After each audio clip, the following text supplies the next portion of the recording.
Rasa. Terima kasih Datuk Yang Di-Pertua atas peluang yang diberikan kepada saya untuk turut serta dalam perbahasan untuk IUU Kualiti Alam Sekeliling Pindaan 2022 pada petang ni. Perkara pertama yang saya nak sebut adalah berkenaan dengan pindaan kepada Seksyen 2 Akta Induk, ya, iaitu memasukkan takrifan pembakaran terbuka. Saya menyambut baik, ya, kemasukan takrifan ini yang mana ia membolehkan satu skop pelepasan, ya, ataupun kebakaran ataupun pembaraan yang berlaku di udara bebas. Ini sesuatu yang saya rasa kita perlu mempunyai satu inisiatif untuk memastikan tiada pembakaran terbuka oleh mana-mana pihak. Bukan saja industri, pelepasan pembakaran daripada kilang haram dan sebagainya. Bukan setakat itu saja. Tetapi daripada mana-mana individu, orang perseorangan yang telah melakukan sesuatu. Saya bagi contoh. Kalau di kawasan perumahan, ada orang bakar di tanah lapang. Katakan tanah lapang tu, dia nak tanam sayur sikit apa, itu okeylah. Kalau dia tak menjejaskan hak orang lain, tak mendatangkan kacau ganggu dan sebagainya, tak apa. Tapi kalau lepas dia tanam, sisa-sisa tumbuhan, dia bakar di situ. Apakah perkara ini dibenarkan?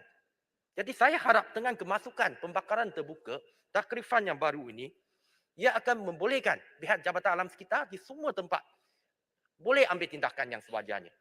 Sebab kalau tak ada tindakan yang disusuri oleh Jabatan Alam Sekitar sebagai agensi yang terlibat, dia ada makna pindaan pada hari ini. Walaupun disokong oleh semua ahli dewan yang hadir pada hari ini. Jadi saya mohon sebab di kawasan saya nak bagi tahu. Bulan Julai, saya pernah tulis surat kepada Jabatan Alam Sekitar Negeri Sembilan berkenaan dengan pembakaran terbuka di Taman Seremban Jaya. Sehingga hari ini perkara itu masih berlaku. Saya harap perkara ini mungkin Yang Berhormat tak payah jawab, tapi paling kurang pegawai itu, saya mohon tindakan daripada Jabatan Alam Sekitar Negeri Sembilan terhadap perkara ini. Yang perkara kedua yang saya nak sebut adalah saya meneliti pembentangan daripada Yang Berhormat Menteri sebelum rehat tengah hari tadi, iaitu berkenaan dengan pindaan yang kita bicarakan pada hari ini. Saya dapati di Akta Seksyen 29 Kapital A, Akta Induk dipindah keseluruhan, diganti dengan ya subsection 1 hingga 5 yang baru dan seterusnya Seksyen 29 Kapital AA dibuang. Tadi saya dalam pembentangan oleh Yang Berhormat Menteri tak sebut apakah sebab kenapa dua seksyen ni. Saya anggap dia sebagai gabungan. Sebab tu 29 AA tu dibuang dan 29A tu ditambah baik. Saya anggap begitulah. Saya mohon penjelasan daripada Yang Berhormat Menteri kenapa nak dibuat ni. Apakah dengan adanya gabungan ini ia akan membolehkan skop yang lebih luas, yang lebih efektif dari segi penguatkuasaan dan tindakan oleh Jabatan Alam Sekitar dalam melaksanakan tugas mereka.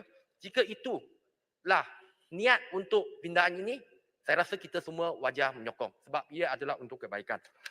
Datuk Yang Di-Pertua, perkara seterusnya yang saya nak sebut adalah saya dapati beberapa seksyen dalam Akta Induk seperti Seksyen 16 berkenaan dengan pemegang lesen hendaklah mematuhi lesen, Seksyen 18 premis yang ditetapkan hendaklah dilesen, Seksyen 19, Seksyen 22, Seksyen 23, Seksyen 24, Seksyen 25, 27 dan sebagainya. Semuanya berkaitan dengan jumlah denda dinaikkan dan dengan ada penjara mandatory. Ya, kita nampak sudah tiba masanya tindakan yang lebih tegas. Kalau 2-3 tahun dulu ada insiden di Sungai Kim Kim, lepas tu di Baling yang mengakibatkan musibah banjir. Bukan saja kerosakan harta benda, tetapi ia juga mengakibatkan ada nyawa manusia yang terkorban. Kita ambil iktibar pengajaran daripada apa yang berlaku. Kita menyokong apa yang dicadangkan ini, pindaan ini. Sebab bagi saya, sekiranya pindaan ini boleh mendatangkan perasaan takut ataupun segan kepada mereka-mereka yang ada cadangan, ada niat untuk mencemarkan alam, maknanya kita mencapai hasrat yang kita harapkan. Sebab alam sekitar ni kita kena faham, ia tidak boleh diganti dengan wang ringgit. Tadi Yang Berhormat Padang Nenggas ada sebut. Bukan sebab dia bayar cukai lebih, dia boleh cemarkan alam.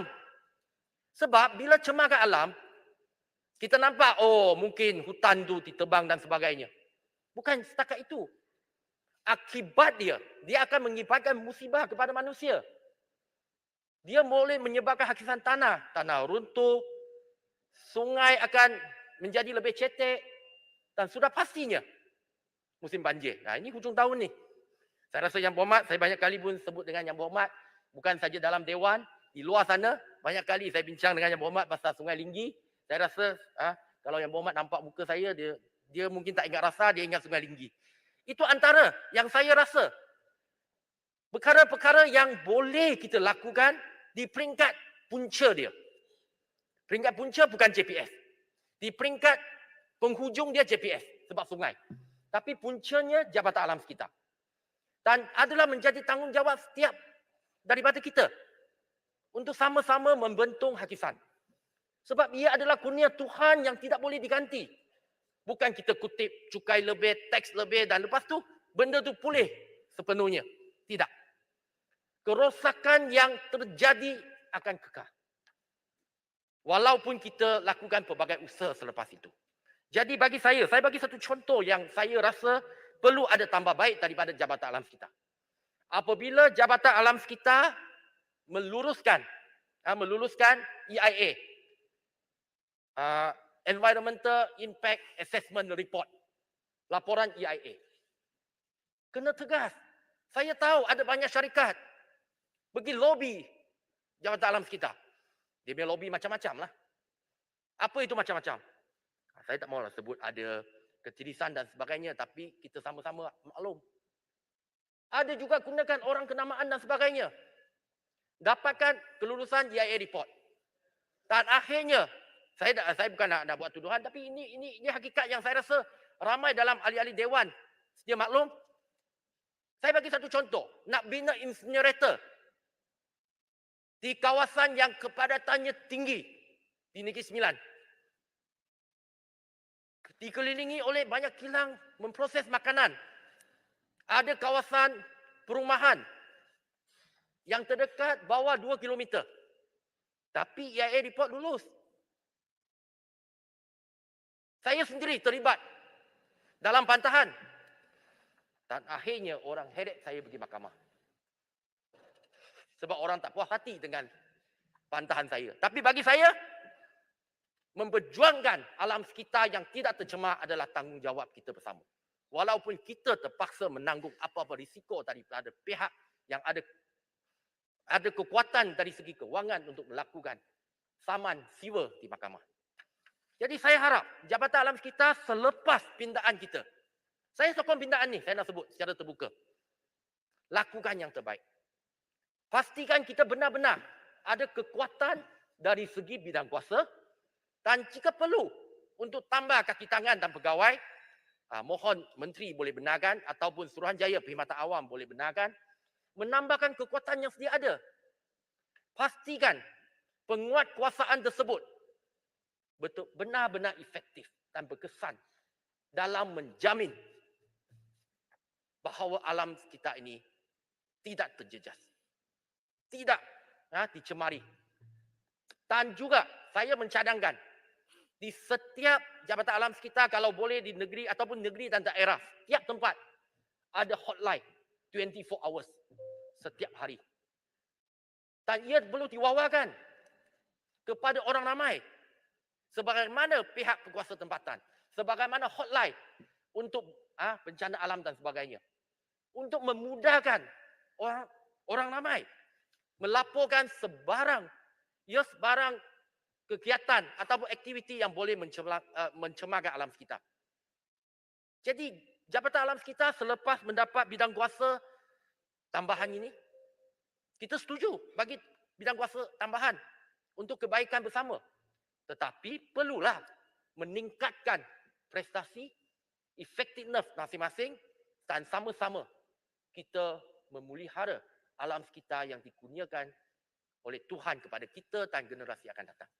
Jadi saya mohon penjelasan daripada Yang Berhormat Menteri ketika menggulung nanti. Sekian, terima kasih Datuk Yang di-Pertua. Terima kasih Yang Berhormat Al-Razak. Dipersilakan